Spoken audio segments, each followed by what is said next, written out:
Did you know why we named our tool Infinity Maps? It's because navigation through an Infinity Map is similar to a Google Map. Use double-click to focus the card you had selected. With the mouse you can move the view of your map, and by scrolling you are able to zoom.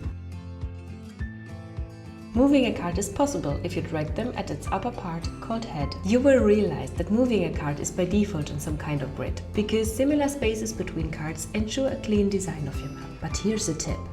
If there's an unfavorable situation where the default space is not the best option, you can press Ctrl while dragging a card. Then it's possible to put the card wherever you want in your canvas. Now some information for all shortcut lovers and people who don't have a mouse for their laptop. With your arrow keys you can also move your card selection intuitively. And if you want to focus one card you had selected, press the spacebar. To get just one layer down or up, use Tab for down and the Shift and Tab keys to get one layer up. If you now want to move a visual layer out, just press Escape. Try it out!